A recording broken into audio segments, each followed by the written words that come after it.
Hello, everyone. My name is Joshua Felisilda, and welcome to my class. So last time, about we have been talking about ethics to the point as if we are asking, what should we do in in different situations? No, for example, kapag napunta ka sa isang sitwasyon na ganito, ano yung dapat nating gawin, di ba? Ganyan yung naging and we have yung mga tinalakay nating mga theories, evaluate the possible results and the value of our decisions. Ganyan yung deontology and consequentialism. So now, I would like to talk about a different, or rather, ethics from another perspective. So here we are going to talk about virtue ethics. So this will be a two-part lecture. So I will be uploading the first. This will be the first part of our lecture. We will be tackling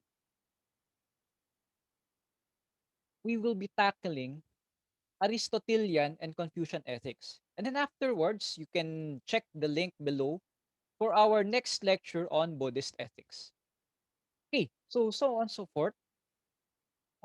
This is the outline of our lecture. For this video, we will be tackling happiness and virtues, the golden mean, and then on Confucian ethics, we'll be tackling the noble person, and then Confucian values. And then for next video, we'll be tackling Buddhist ethics, which talks about the human condition and the moral teachings of Siddhartha Gautama.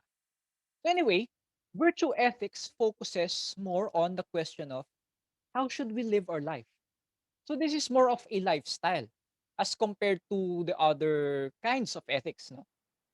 So for instance, when we talk about, let's say, consequentialism, particularly utilitarianism and all other forms, we talk about whether such a deed will yield the greatest possible good. It's very situational, no? It's specific to the act that you're doing. It's specific to what you're going to do. So in a way, ganun din yung natural law from the ontology, Kantian ethics. It talks about how we ought to act in certain situations. But in virtue ethics, it is more of a lifestyle, as I have said earlier. It focuses on how we should live our life, how we should rather act in almost, it's more of a 24/7 thing if you think about it. No? When we ask how should we live our life, what are the standards that we should apply? So this talks about how does it mean to live as a virtuous person. So the first on the list will be Aristotle. No? So suki na tayo kay Aristotle. So we have tackled Aristotle for what? When we talked about natural law, we talk about earlier lessons in ethics, no? So in Aristotelian ethics, Aristotle talks about living a good life.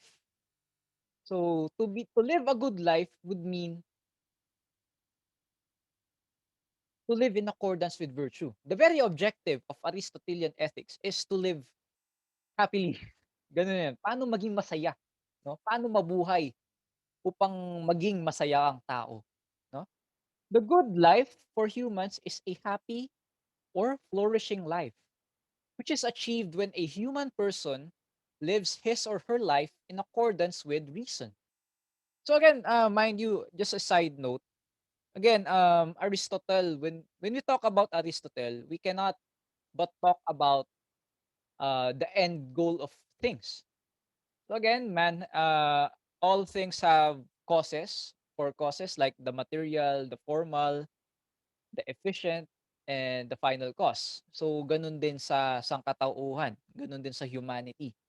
Man has a final cause which is his goal, and that is to fulfill being a, fulfill what it means to be a man. And for Aristotle, to be a man would mean to be rational, to use man's reason. And man can only do so, man can achieve the highest purpose of living as a man by abiding in accordance to reason. And for Aristotle, what does it mean to be reasonable? What does it mean to live as a reasoning or a rational being. It would mean to live virtuously, no? The distinctive function or activity of human beings or when he or she continuously cultivates his or her rational faculty in his or her life. So dito kay Aristotle, ginigit niya,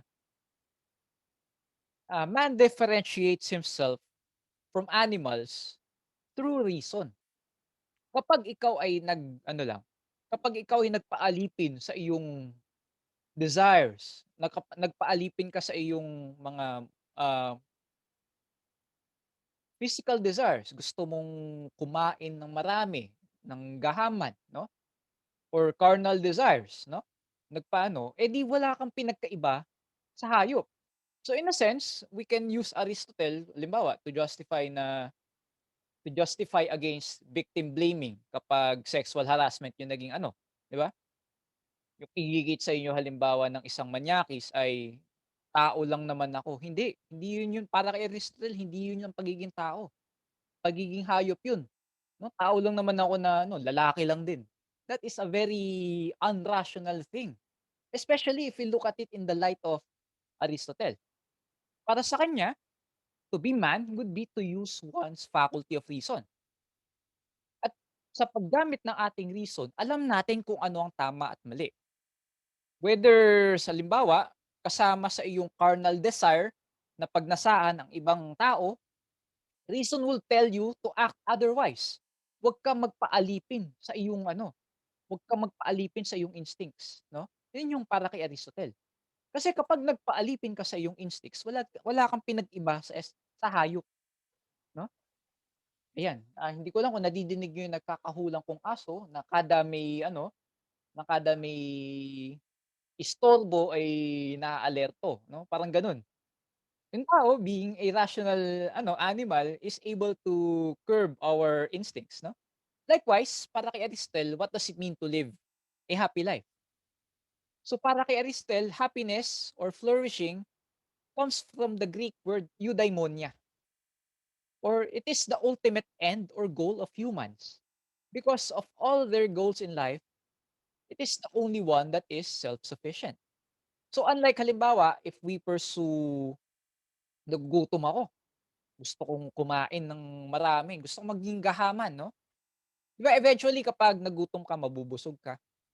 And then afterwards, after mong mabusog, give it a few hours, magugutom ka uli, 'no? Hunger is insatiable. Hunger is not self-sufficient. You have to eat constantly. Gano'n din kapag uminom ka. Thirst, gano'n din.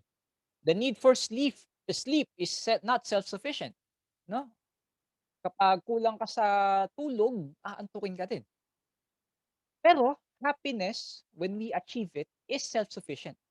We pursue it as the end goal of our human life.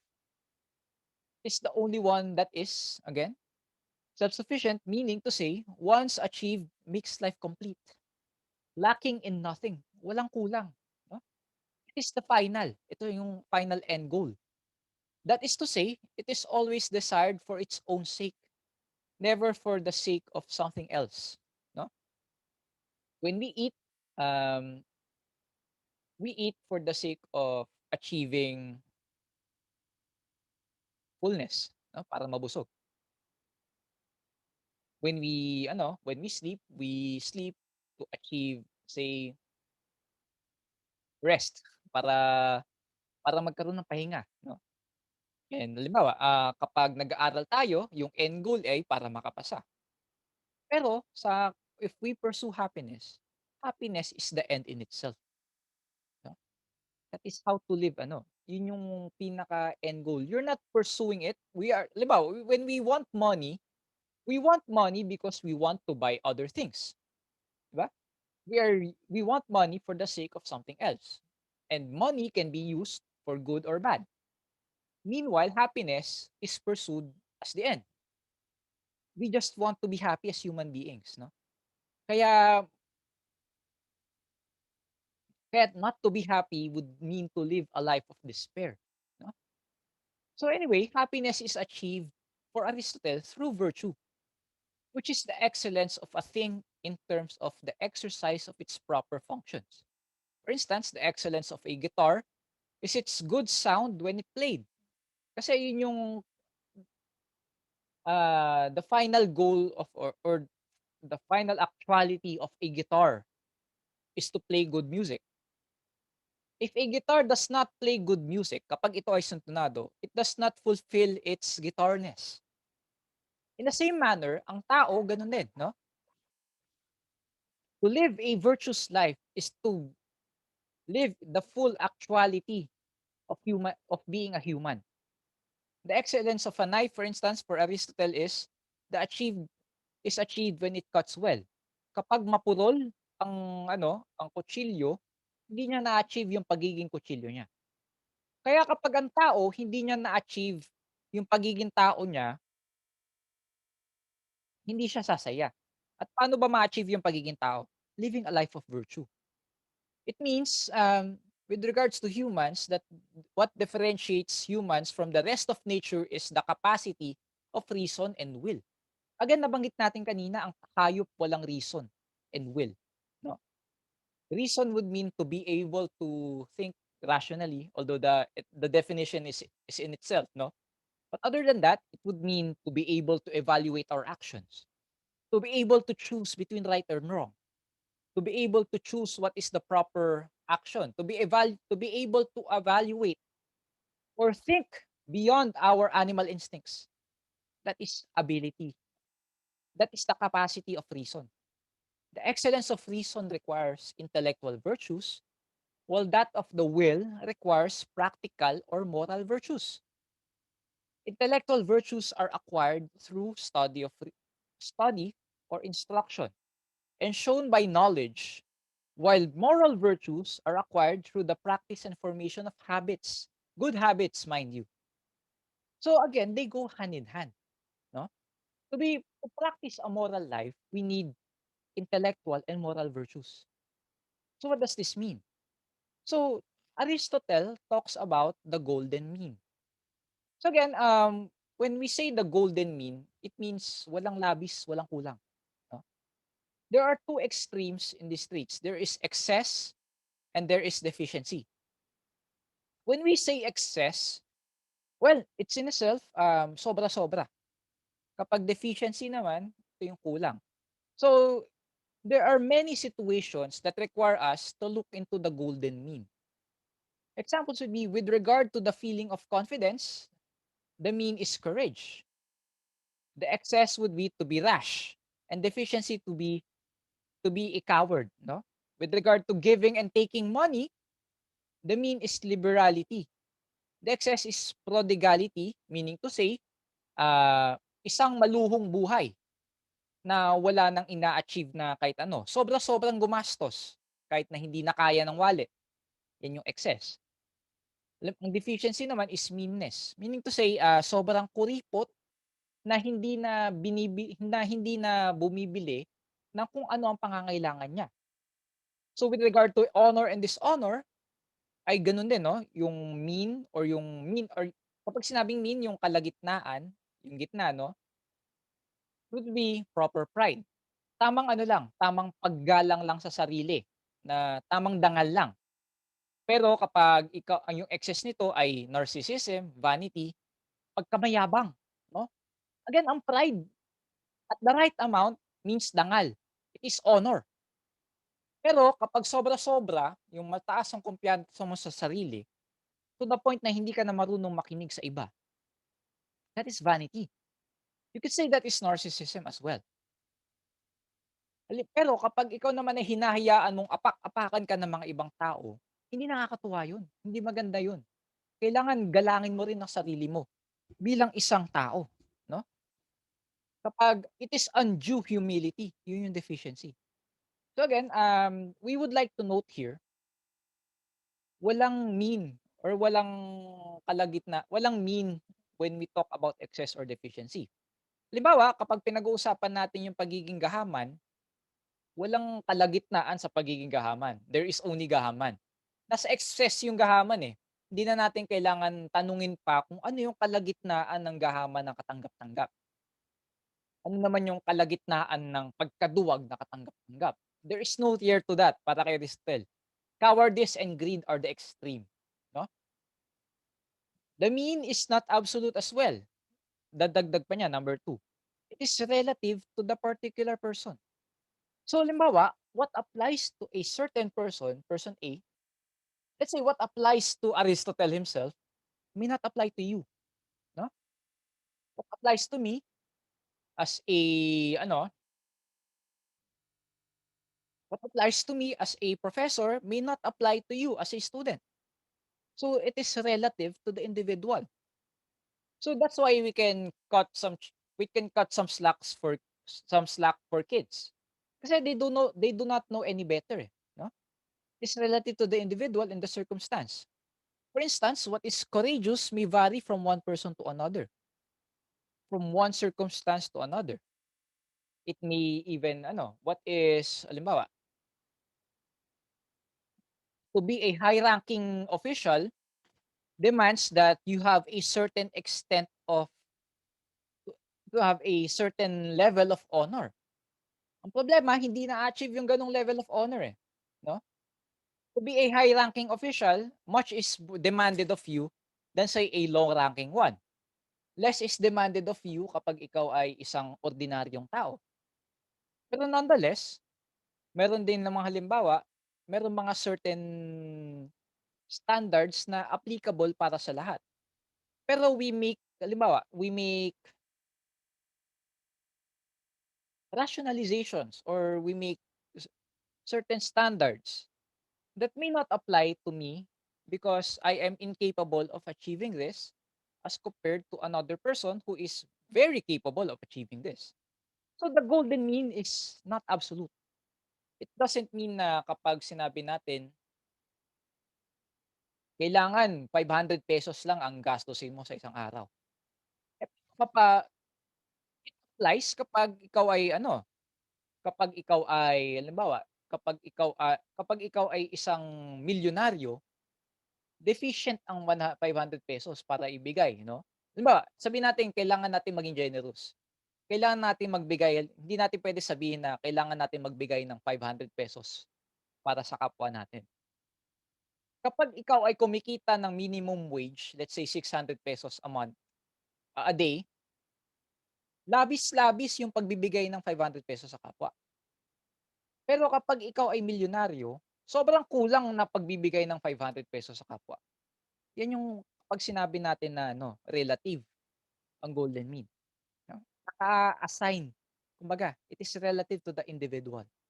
Okay, next, there are certain situations that require us, as you can see here, that require us to be to evaluate the degree of excess or deficiency. Again, importanteng-importante kay Aristotle na we often live our life in accordance to this golden mean. As we can see here, these are not all the examples, mind you, no? These are just some notable ones. So, for instance, the situation require the situation is requires you to respond to a certain danger. Ngayon, yung excess nito ay foolhardiness. Hindi ka naman puwedeng magtatapang-tapangan na kakalabanin mo ang isang tigre nang wala ka sandata. That is stupidity, 'di ba? Samantala, hindi din naman puwede yung deficiency nito, hindi naman puwedeng iwan mo yung mga kaibigan mo sa panganib, 'di ba? That is cowardice. Yung virtue would be, you would do your best para iligtas ang lahat ng puwedeng masalba. That is courage, 'no? Pero hindi naman puwedeng tatanga-tanga ka na kakalabanin mo halimbawa yung tigre ng kasi kapag ikaw ay namatay, hindi mo rin maliligtas yung mga kasama mo. Although siyempre yung example ko ay extreme, 'no? So, courage can be required in everyday life, 'no? So, yung courage halimbawa what is to admit what, to admit that you committed wrong, 'no? Cowardice would be to not admit it, and then foolhardiness would be what do you think? What would foolhardiness be, no? Would it be tell the detail in excess to the point na ano, or would it be tell the whole truth as in sobra-sobrang ano, gano'n ba 'yun? What do you think? It's up to you 'no, you can put it in the comments 'no. So again, dagdag pa dito halimbawa kapag kakain ka or let's say for example, I would like to use the community pantry as an example. Kapag sinabing kumuha ng naaayon sa iyong pangangailangan, hindi puwedeng kunin mo yung buong tray, 'di ba? Hindi puwedeng kunin mo yung buong tray ng itlog, kasi kailangan mo magsaalang-alang para sa kapwa mo, 'di ba? That's overindulgence kasi yung excess. Alam naman natin na may iba pang posibleng makinabang diyan, bakit natin kukunin yung lahat ng laman ng community pantry? And have the audacity na sabihin na, "Ang sabi ng tanod okey lang, eh." No, that's not the point, 'di ba? The point is temperance. The point is sobra-sobra yung kinuha natin, eh. Again, ang ginigiit sa community pantry ay kumuha ng naaayon sa pangangailangan. Kapag kumuha ka ng sobra sa iyong pangangailangan, that's overindulgence. That is greed, 'no? That is why when we talk about, let's say,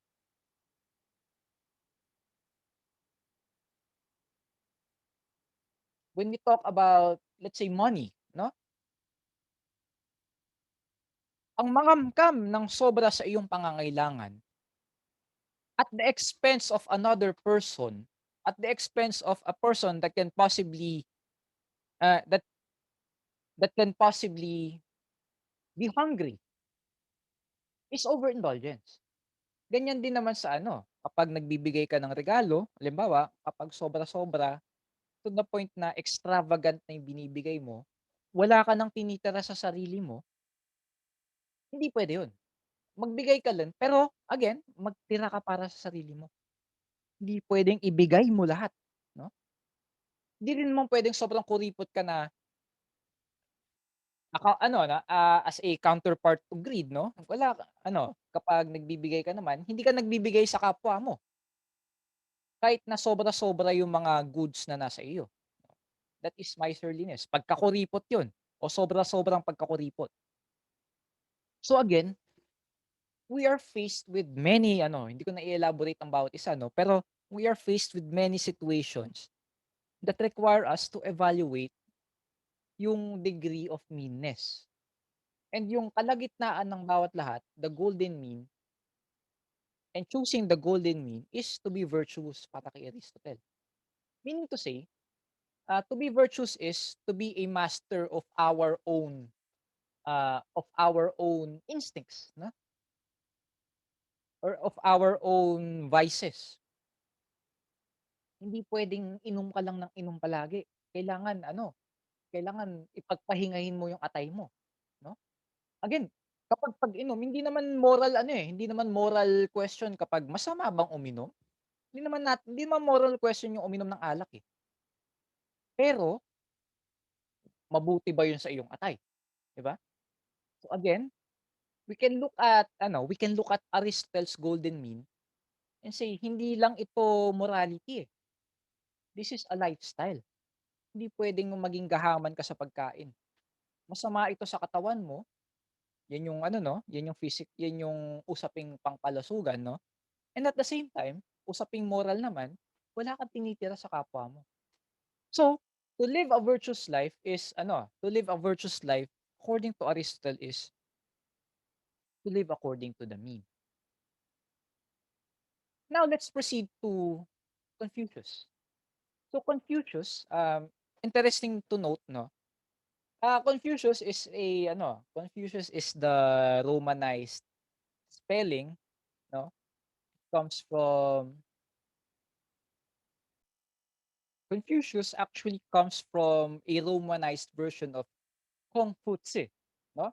So, actually, literally, it means Master Kong. Kong yung ano, eh, 'no, si Kong talaga yung pangalan ni Confucius sa totoo lang.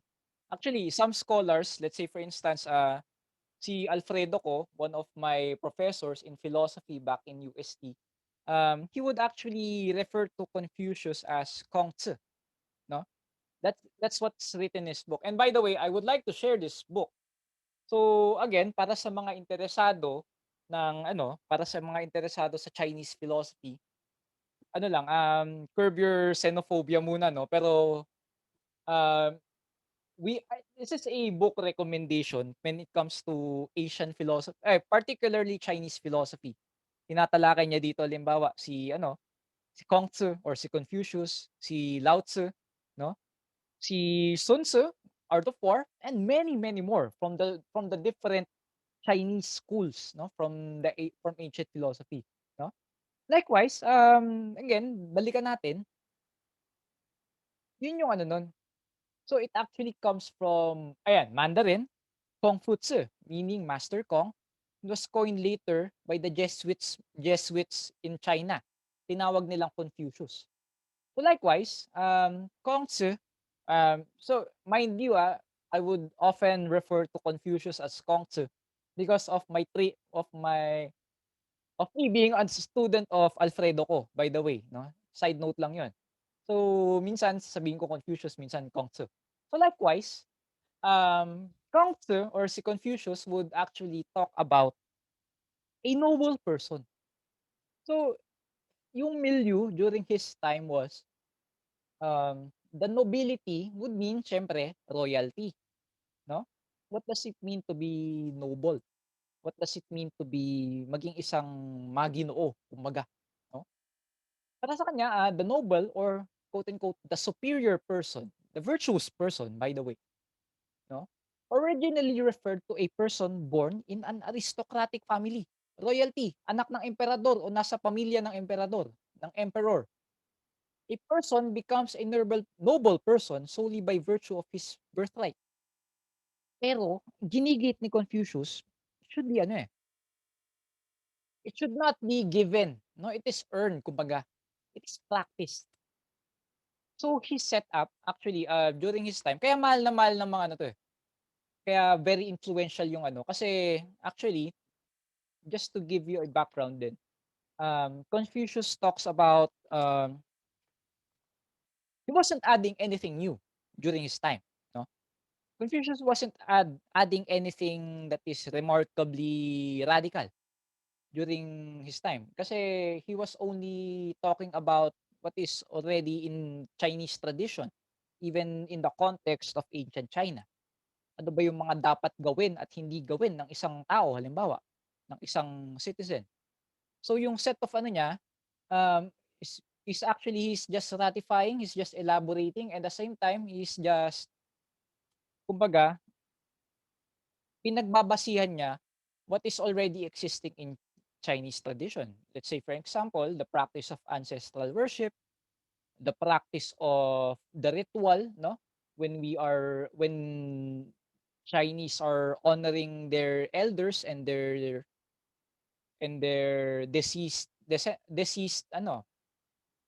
parents or deceased ancestors, ayun, ancestral worship, no? So, kasama lang yun dun in the context of Confucius. Likewise, para sa kanya, a person not born as yung kini-criticize niya is yung the idea na kailangan nasa nobility lang yung pagiging noble. A person not born as a noble person could never aspire to become one, tama ba? And nobility cannot be taken away from a person, yung gano'n. Eh, what if the quote unquote noble is a tyrant? What if he's a murderous and mad tyrant, 'di ba? Would he still be noble? So, para sa kay Confucius, of course not, 'no? So, Confucius lived changed the concept of the noble person into a purely moral one.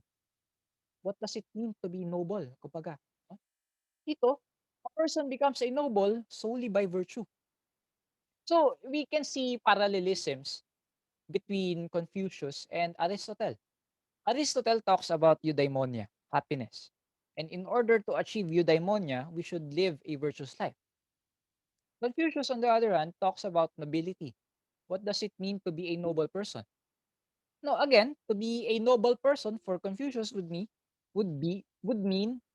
to live a virtuous life as well. So dalawang end goals, dalawang magkaibang end goals, pero parehas ng means. The means would be to live a virtuous life. Everyone can be a noble person. Everyone can be a noble person regardless of the circumstances. No? Uh, whether you are born into royalty or you are born a commoner, you can still be a noble person. So everyone can, if that person, para kay Confucius, acts in harmony with what he calls the mandate of heaven. So again, we can equate it to the Western ideas. Let's say, for example, the natural law.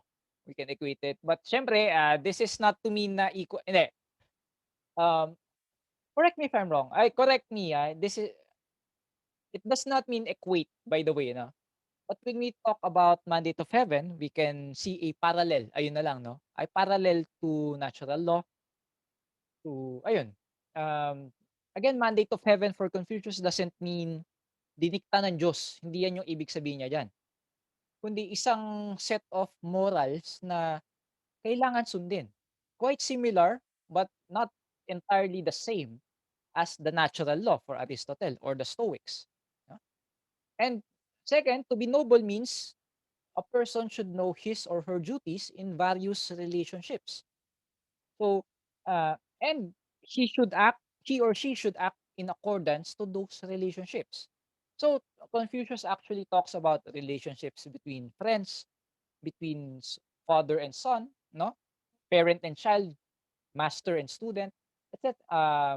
Master and servant, etc. etc. And next, meron siyang mga pinapractice na mga cardinal or what we call Confucian Virtues. So again, ito yung tinutukoy natin na mandate of heaven. When we talk about mandate of heaven, it is often related with another Chinese philosophy of Daoism. Hindi tao, Daoism, which is loosely loosely means the way, no? Actually, this is quite I would like to add some side notes, no. When we talk about Chinese philosophy, in understanding the philosophy of a particular writer, we must often look into his language, no? Let's say, babalikan natin, kapag pinag-usapan natin si Heidegger, we must look into German language. The same goes for Chinese, I must, I would like to add na hindi kasing, kumbaga, Chinese words often you could say, you could say, they are not as exact as, let's say, Western words. Let's say Latin-based words, no? When we talk about, halimbawa, when we talk about Eudaimonia, it is simply happiness. When we talk about, let's say, king, it means hari talaga, no? There is an exactitude and quote unquote logic when it comes to Greek and Latin philosophies, no? Ay Greek and Latin ideas, no? And that happens as well with the Romance languages. So French, Spanish, etc., etc. There's an exactitude to that. And it comes again with our grammar, no? We have exact tenses. We have grammar for, let's say, we have we talk when we talk about tenses, we talk about the past, the present, and the future. All of those are absent in Chinese languages. We're not simply talking about Mandarin here, no? So there's a more poetic essence to Chinese characters.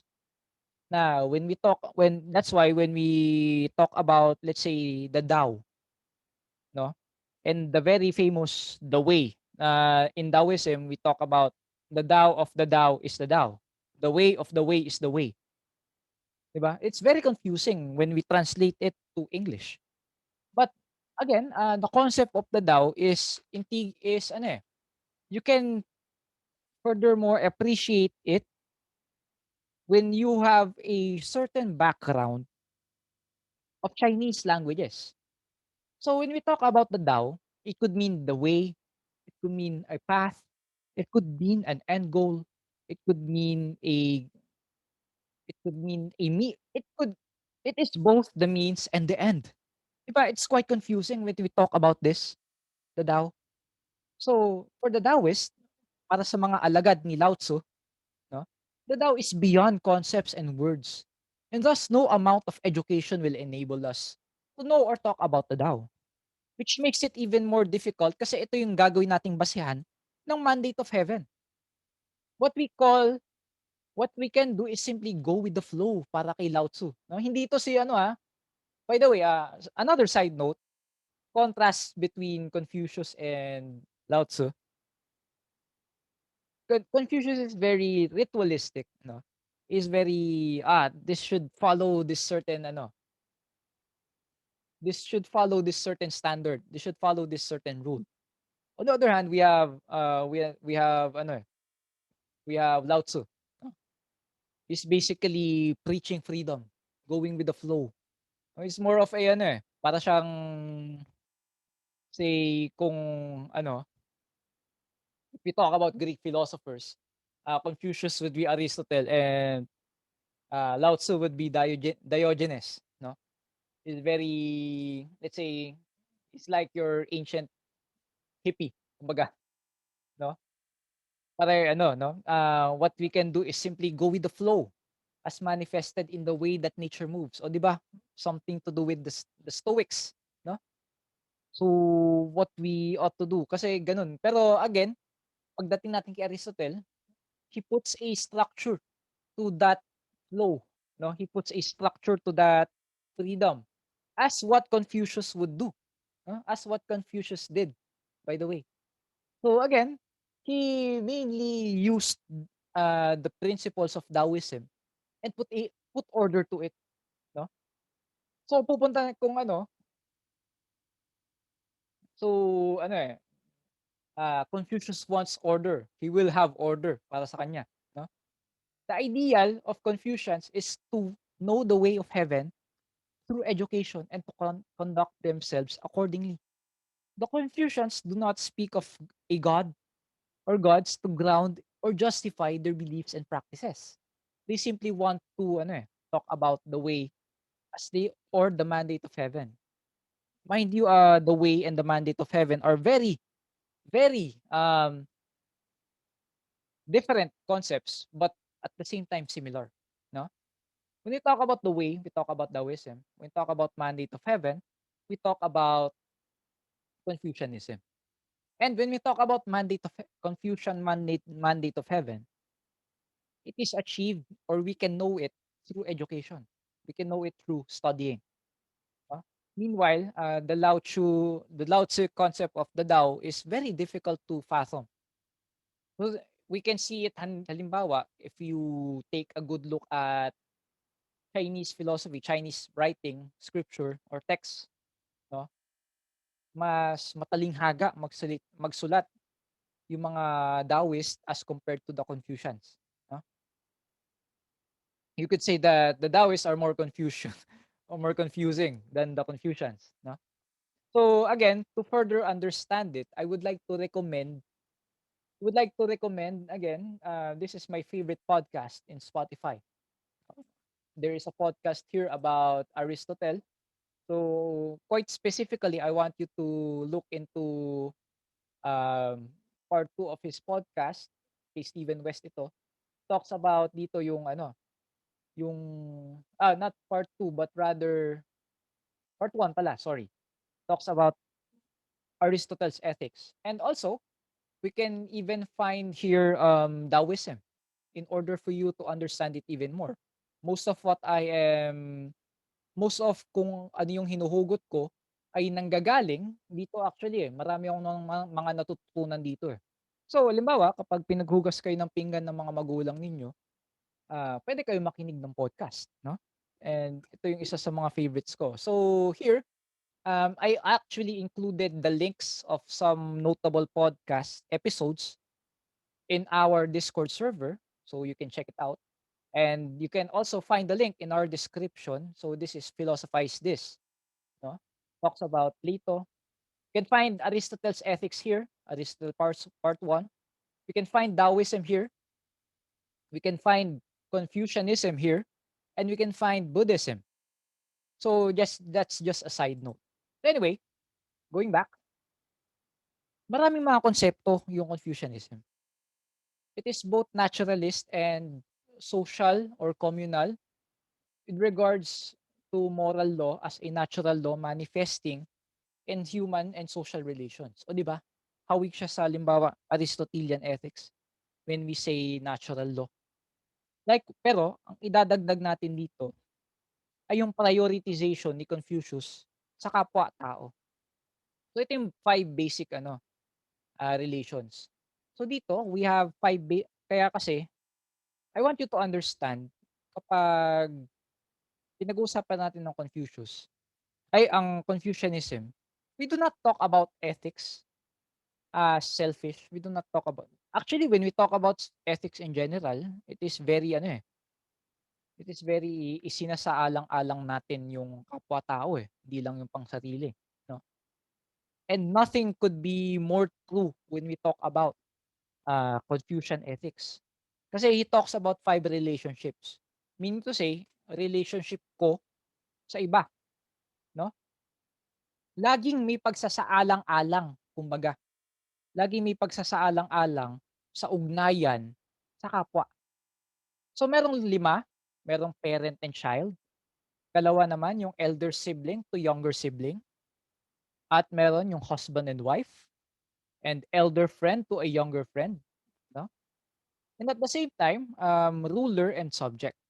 So with these 5 relations, there are specific rules that we have to act, 'no? Kapag ikaw ay halimbawa, kapag parent and child dynamic, we have to follow a specific guide, a specific way of acting in accordance to this particular relation. Kapag ikaw ay anak, tungkulin mo na galangin ang iyong magulang. Tungkulin 'yan na ano 'yan, 'no? So actually very sa totoo lang, is very well, it is very prescribing, 'no? Confucius prescribes to these certain values. Likewise, we also talk about kung ikaw ay isang elder child to a ay elder sibling, ikaw ay isang kuya or ate, meron kang tungkulin sa iyong mga nakababatang kapatid. Actually, it is it is quite remarkable din kasi malawak yung impluwensya ng Confucianism to Asian cultures. That is why the concept of a kuya and ate is absent in the West, but it is very much present in in Eastern languages, 'no? We have halimbawa, we have in Chinese, we have may in Eastern languages, we have halimbawa sa Japanese, we have the word onisan and onichan, 'no, or onesan kapag mas formal ka. Meaning to say ate at kuya. Sa wikang Filipino gano'n din, ate at kuya. We have a distinction of who is the older sibling or not. So, halimbawa kapag 'pag Korean 'no, we have the word hyung kapag kuya, and we have the word correct me if I'm wrong in this 'no, pero sa pagkakaalam ko it is quite different kapag ikaw ay nakababatang babae o nakababatang lalaki. Iba kung paano mo i-a-address yung kuya mo. And at the same time gano'n din sa ate, although I quite forgot what the Korean word for ate is 'no. So you can put it in the comment section below. So each party in the relationship has duties or responsibilities to the other party. It's only when the reciprocal responsibilities of a relationship are done that there will be harmony in the relationship. And if we think of society as consisting of various human relationships, then society will only achieve harmony if each of the relationships that constitute is in harmony. So kung babalikan natin yung mga older lessons on basic concepts of and issues, we often talk about ethics, we often talk about say tinitingnan natin yung una, tinitingnan natin yung the consequences of our actions, 'di ba? That is consequentialism. And we also talk about, let's say eto, whether that action follows or violates a set of rules. That is deontology. And now, we often talk about relationality din, no? How does this affect the other? How does this how do we act affects our relationship with others? So that is the priority of ano, of Confucianism. So now, I would like to continue. Meron siyang mga tinatawag na reification of names. Everyone should know and do the appropriate duties or responsibilities, no? Yung ginigit niya. So likewise, we talk about the roles that we play are defined by certain names and designations. Merong tatay, merong anak, merong kuya, merong pinuno. Yung rectification of these names means the clarifications nung tungkulin ng tatay, nung tungkulin ng anak, at tungkulin ng nakatatanda, at tungkulin ng pinuno. Plus, kapag ikaw ay pangulo halimbawa, ang tungkulin mo ay isang maging mabuting pangulo. Isaalang-alang mo yung kabutihan ng So, under Confucian standards, hindi nakakamit ng ating pangulo yung kanyang tungkulin, 'di ba? Gano'n 'yun, eh.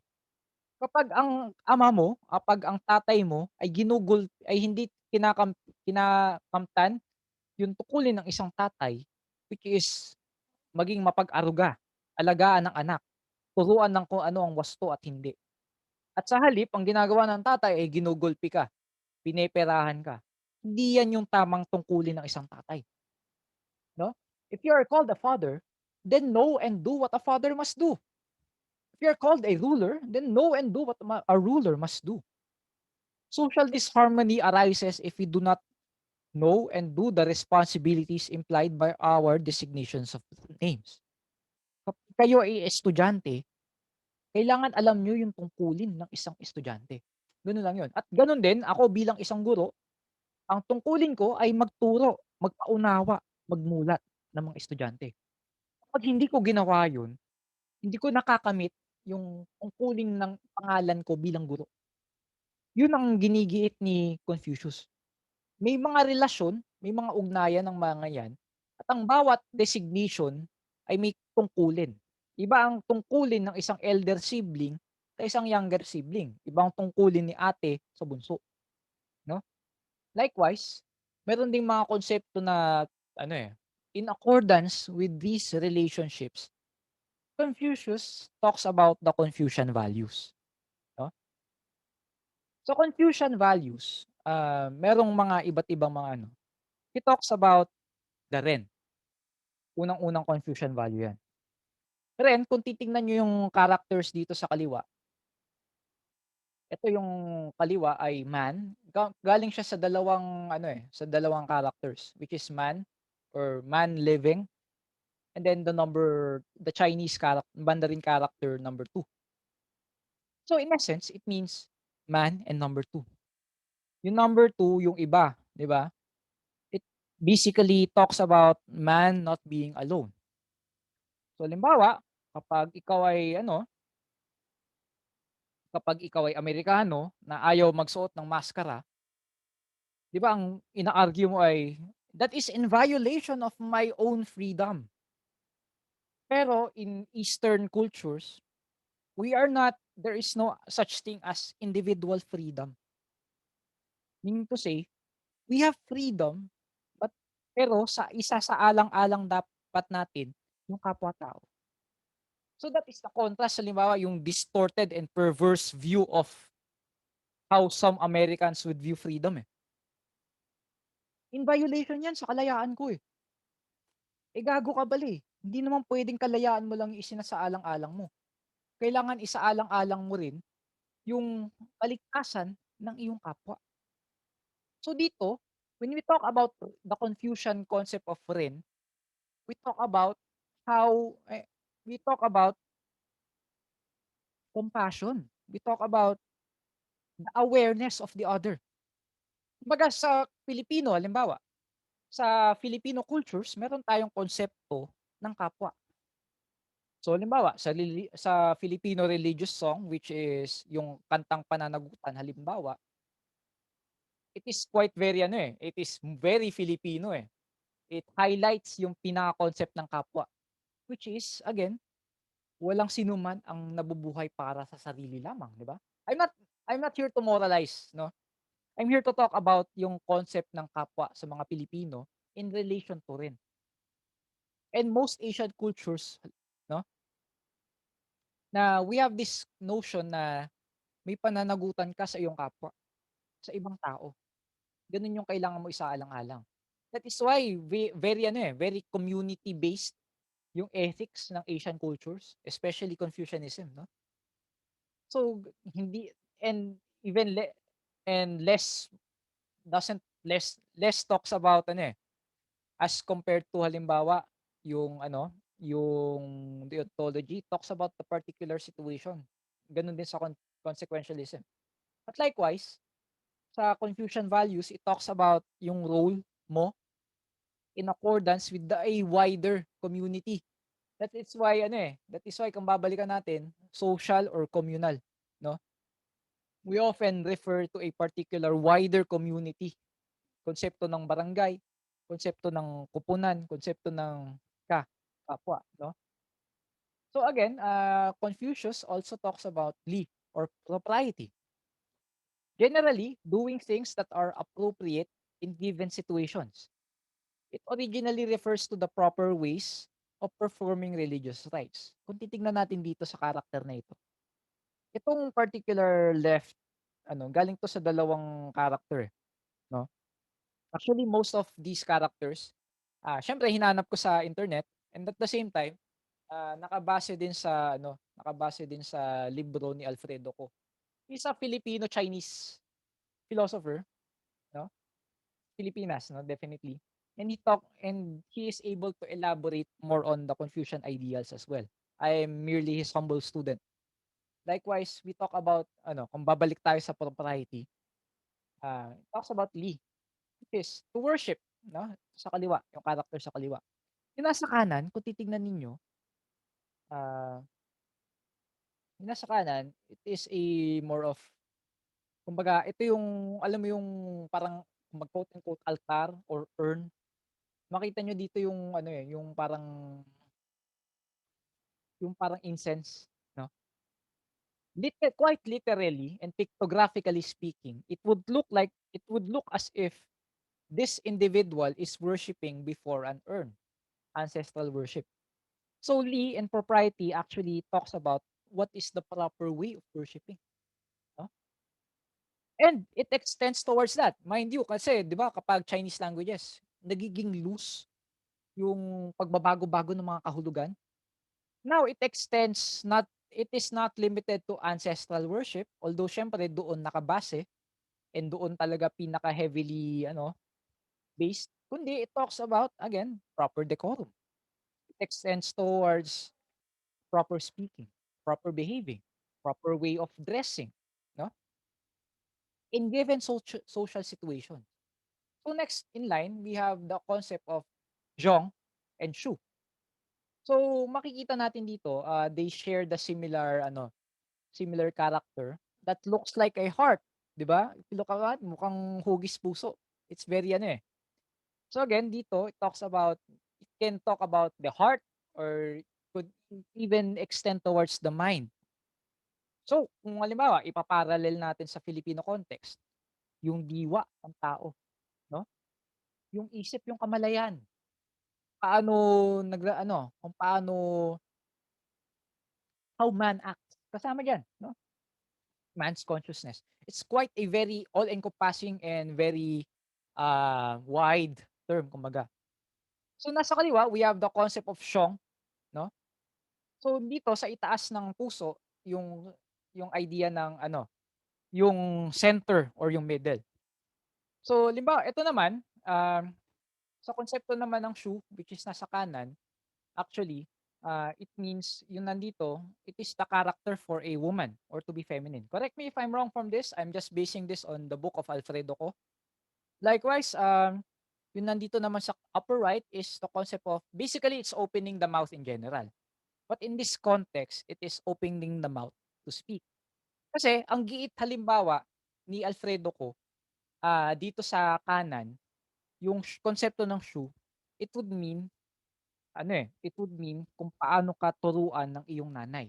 'Di ba, tayo halimbawa, we often pick up our values from our mothers, 'no? Oftentimes, 'no? We often talk about how our mothers admonish us kapag masyado tayong marahas or masyado tayong nagmumura halimbawa. So, it is gano'n yung idea, do not there's an idea of do not, 'no? Likewise, yung konsepto naman ng siyong, actually nanggaling yun sa ano,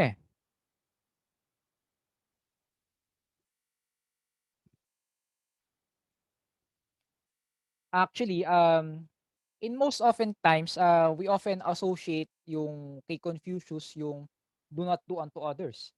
Pero actually, giit pa nga dito na yung konsepto ng siyong is the more positive one, which is ano, yung basis mo, yung middle, yung sarili mo, 'no? Ikaw yung magiging basihan kung paano ka kikilos. Do not do unto others what you would like others to do unto you. Likewise, mas may negative or rather, hindi naman negative pero it comes in the form of do not. Kasi kasama sa idea ng shoe is how your mother would admonish you. That's why she would tell you, "Do not do this." Kasi masama yan, 'no? Hindi yan makabubuti sa iba. Gugustuhin mo bang mangyari yan sa'yo, 'di ba? That is why this is the more do not form, 'no? Do not do unto others what you do not want others to do unto you. So it comes in two forms. There is the do, and then there is the do not. The other concept is shall or filial piety. Generally doing things that show love or respect and devotion, no, to the members of one's family. There is a special emphasis, however, is put on the duty of the children to respect and care for their parents. Kaya makikita nyo dito, hindi ko maalala yung specifics dito. Pero yung meaning, pictographically speaking, is there is a child underneath yung inferior character. Hindi ko alam kung ito yun in particular. Tapos yung elder yung nasa itaas. Pictographically speaking, it would refer to a child carrying his parents. No? Meaning to say, binubuhat niya. In a sense, you could take it as literally, binubuhat. In the essence of pag-aaruga. You could take it figuratively in the essence of buhat-buhat niya o karga-karga niya yung mga teachings na dala-dala ng mga magulang. Mayroong element ng pagbibigay galang, 'no? Kaya halimbawa, we often aspire to follow the footsteps of our parents. And kasama doon yung pagbibigay galang, pagsunod kumbaga, 'no? You could take this negatively, meaning to say this is blind following, eh. But at the same time, again, tandaan niyo yung paano kapag hindi naman ako ano, let's say for example, "Sir, ba't ko naman bibigyang galang yung magulang ko kapag ako hindi ako ginagalang ng magulang ko?" 'Di ba? Eh, hindi ano, tandaan niyo by the way, meron tayong ano, meron tayong konsepto ng rectification of names.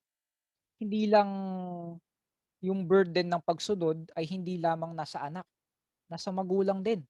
Mayroong mga tungkulin din ang mga magulang para makamit yung tunay na kaganapan or yung actuality ng pagiging magulang. Ngayon, kapag hindi kinamit ng magulang mo yung pagiging ano nila, then that is for you to evaluate. Ginugulpi ka ba? Baka hindi na nararapat na turing siyang isang magulang, 'di ba? That's for you to evaluate. So again, we also have the idea of when when, no? Or culture, meaning or culturedness, no? We say generally doing things that cultivate one's sense and appreciation for culture, which includes acquiring artistic skills in the areas of music, painting, dance, and others, and art appreciation as well. So actually, referring to various scholars, iba-iba yung interpretation nila ng mga Confucian values. Some scholars would have the following list. humaneness, righteousness, ritual, wisdom, and faithfulness. Hindi naman yan as simple as nilista lahat ni Confucius yung ano eh. So we even have the concept halimbawa mula kay Alfredo ko of obligation, no? Often we also have the concept of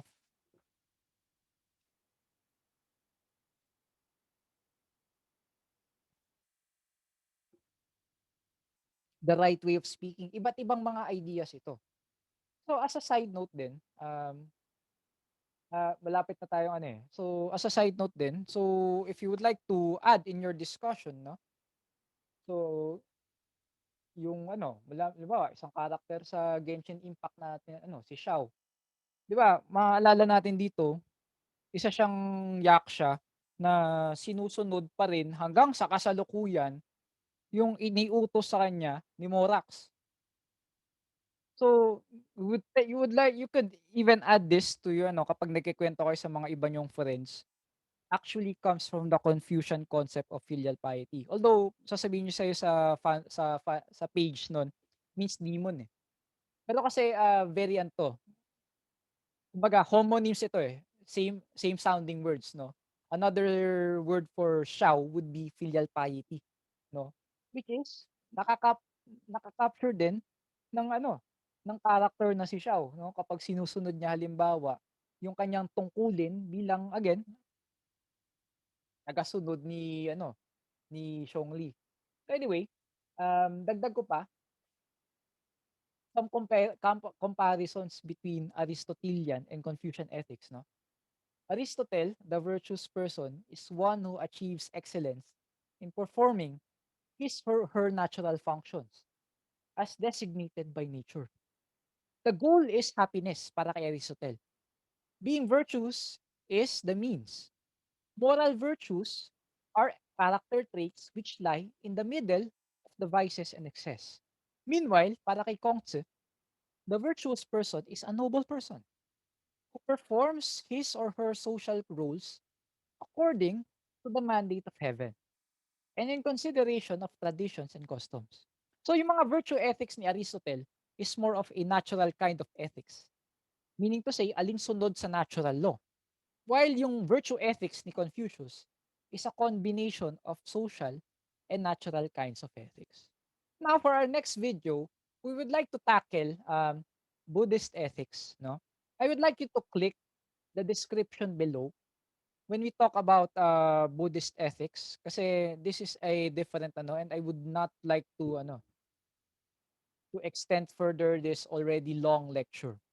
So likewise, I'll see you all in our next video. Maraming salamat sa pakikinig.